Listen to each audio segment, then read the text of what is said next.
So, magandang umaga na pala. Ayun na. Umaga na, alas 3 na pala ng madaling araw, mga kakonyat, mga kaibigan. Food trip tayo. Ano natin ngayon? Lamon day natin ngayon. Sa 5 days. Bali, Sabado na ngayon. Kasi madaling araw na. Kita nyo naman. Habang umuulan, umuulan ngayon kasi, mga kaibigan. Ayan, kita nyo? Madaling araw. Masarap mag food trip dahil Sabado ngayon, food trip day ko ngayon. Mula Lunes hanggang Biyernes, wala tayo chicha ng marami. Kumbaga diet tayo, siyempre para sa kalusugan, di ba? Habang yung anak ko, pinagbantay ko muna para makapagluto ako. Gising pa rin eh.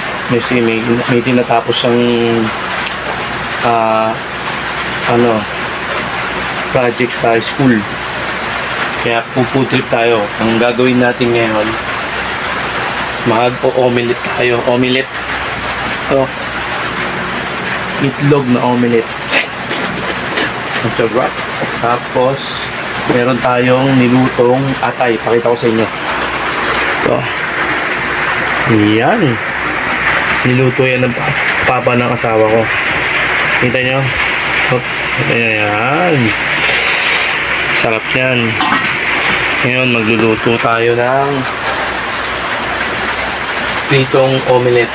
Tapos, kanin. Ayun, pinagsahin ko yung anak ko. Mainit-init pa yan. Swak sa amin dalawa. Kumain na yung anak ko. Kita nyo naman, mayroong ebidensya. At ano pa ng ebidensya, di ba? Okay. Salang natin. So, ito na nga. Asin lang ang nilagay natin para pure na pure yung luto natin. At walang kaartihan. At may lasa naman yung adobong atay natin. 3 itlog para sa solid na madaling araw. Ngayong madaling araw. Medyo mainit na yung apoy. Medyo mainit na yung apoy tuloy. Medyo mainit na yung kawali. Salang na natin yan. Solid yan, boy. Swak yan. Swak na swak. At mulang tayo sa sunshine, mga natin, gamit natin sa pagluluto. Ganyan lang. Wala nang kaarte-arte, di ba? Pag nagluto ka ng itlog, wala nang kaarte-arte. Basta maluto. Walang arte-arte sa taong gutom. Di ba? Basta malam na ng tiyan, goods na yan. Diba? Goods yan, boy. Diba? Sarap niya, no? Sarap niya. Sakto, mga tapos na ito, 3:30. Umaga na rin, diba? Patapos na ito, bibili tayo ng lulutuin natin para mamaya. Kasi Sabado, araw ng palengke natin. Nakain tayo ng masarap. Goods na yan. Tapos, lakasan mo yung apoy. Lakas na malakas. Then, patay. Okay, plating na tayo. Plating. Okay. Kita nyo to.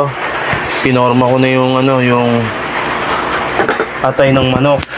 Then, lagay natin to dito. Plating na natin yan. Plating. Alright. Ano nyo? Solid.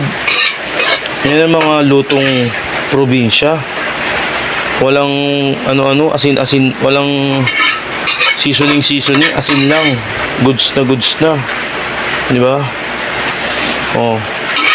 Nangalong chemical yan, boy. Sobrang solid yan. Nakakatakam. Tapos may gagawin tayo dyan. Okay.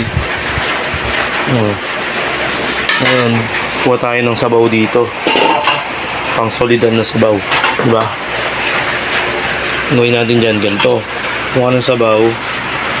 Oops. Boom. Kuha ulit ng sabaw. Boom. Sa kanin. Pakita natin yung sili. Ayun, nagpapasarap dyan. Bibabaw natin. Di ba? Sarap nun, boy. Op. Magmamantika yan, boy. Healthy food yan. Minsan naman, kain tayo ng mga may konting mantika. Dati nga, pinakain ko lang toyo mantika eh. Diba? Sino nakakain sa inyo ng toyo mantika? Diba? Huwag nyo ikahiya. Kasi, yun yung nagpatibay sa inyo. Bago kayo mapadpad sa ganyang kinatatayuan nyo.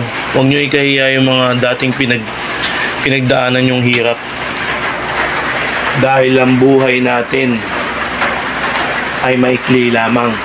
Kaya wag kayong mahihiya. Magpakatotoo kayo kung ano yung dinanas nyo nung dati. Naghirap kayo o nangalakal kayo, huwag kayo mahihiya. Be proud kasi galing kayo sa hirap. Hindi kayo laki sa layaw. Hindi kayo galing sa pamilyang sunod sa luho. Diba? Dinanas mo yung hirap simulat sa pool, simulat bata ka. Diba? Be proud na naranasan mo yung level ng hirap hanggang sa lumaki ka ng lumaki, hanggang sa mga natuto ka na at nagkapamilya. Katulad ko, diba? Hindi ko kinakaya na marami akong pinagdaanan na dati, kape, tsaka kanin, okay na, goods na. Sa asukal, kanin, toyo, mantika, goods na. Kasi pinagmamalaki ko yun. Hanggang ngayon sa itong gantong edad ko, medyo may pamilya na tayo, hindi pa rin ako nagbabago. Hindi ako nagbubuhat ng bangko, pero yun ako eh. Gusto ko totoo ako eh. Ayoko magtago. Gusto ko real ako. Ayoko magpaka-plastic. Gusto ko totoo ako. Kung ano yung buhay ko, yun na yun. Di ba? Sa mga nanonood dyan, at sa mga tinatamaan, at sa mga nagpapanggap dyan, sana baguhin nyo na yung lifestyle nyo. Magpakatotoo na kayo. Kung wala kayong pera, sakto lang. Ganun, pakita nyo. Pero kung magpapanggap kayo, kunyari big time kayo, kayo rin ang manghihirapan. Ano yung may maintain nyo? Kaya kailangan sa buhay natin, magpakatotoo lang tayo, di ba? Okay, magandang umaga sa inyo. Food trip na! Salamat!